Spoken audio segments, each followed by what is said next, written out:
bonjour, sans vivre pas de café. Voilà, donc je passe aujourd'hui car nous sommes arrivés au chapitre 30 de Psaume. Je suis contente parce que ce sont déjà 2 mois que nous sommes ici, juste sur les livres de Psaume, en train de passer un petit moment à la présence de Dieu tous les jours et ça fait plaisir. Avant de commencer, je voudrais féliciter ma mère parce que c'est son anniversaire au Brésil. Et ma mère, c'est une personne que j'admire énormément. C'est une grande amie et sa façon de vivre, ses valeurs, sa foi, sa courage, tout ce qu'elle est, j'admire. Et j'essaie de devenir un peu une personne comme elle. Parce que je n'ai pas de paroles pour exprimer mon amour et ma gratitude. Et je ne peux pas être avec vous aujourd'hui, maman, mais je souhaite tous les bonheurs et toutes sortes de bénédictions. Et je t'aime de tout mon cœur. Voilà, donc aujourd'hui, je laisse celle-ci. Pour ce qui concerne les dons spirituels, je ne veux pas, mes frères, que vous soyez dans l'ignorance. C'est Paul qui a dit ceci.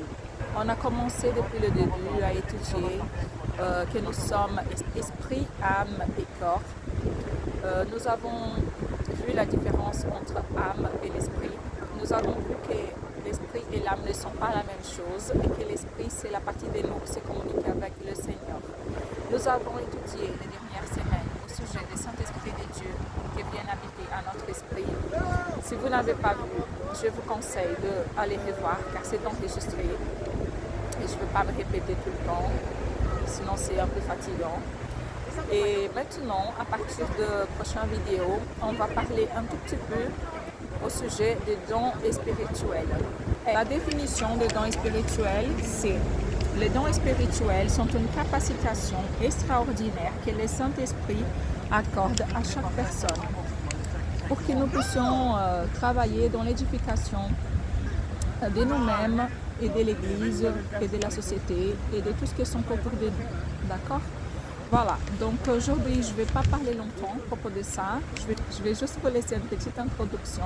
On va travailler certaines références qui sont au livre de Romains, des Corinthiens, des Éphésiens.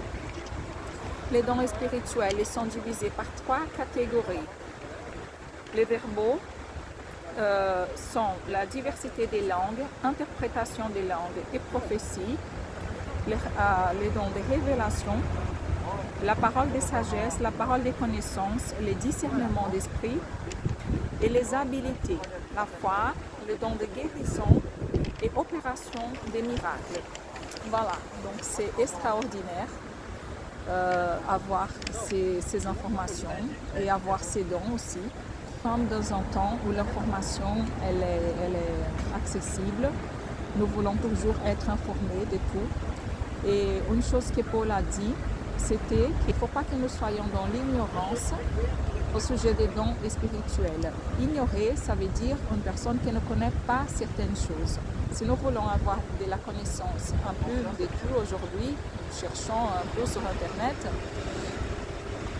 Donc de la même façon que Paul a dit à l'Église, il ne faut pas que vous soyez dans l'ignorance au sujet des dons spirituels.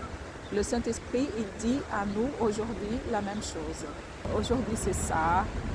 Je vais maintenant écouter avec vous un peu Psaume chapitre 30.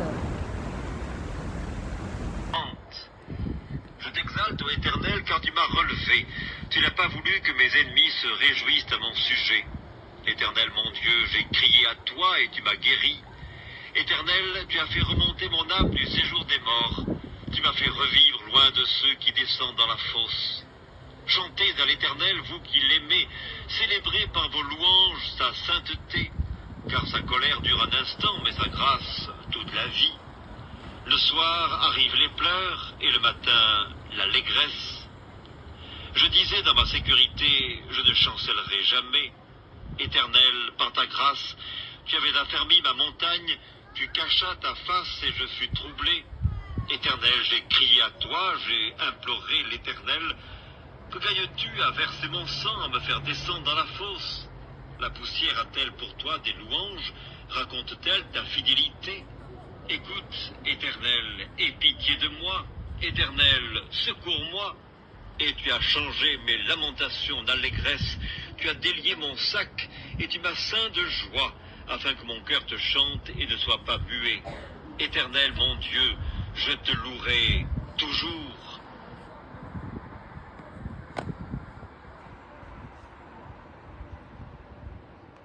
Aquilo que parecia impossível, aquilo que parecia não ter saída, aquilo que parecia ser minha morte, mas Jesus mudou minha sorte. Sou um milagre, estou aqui.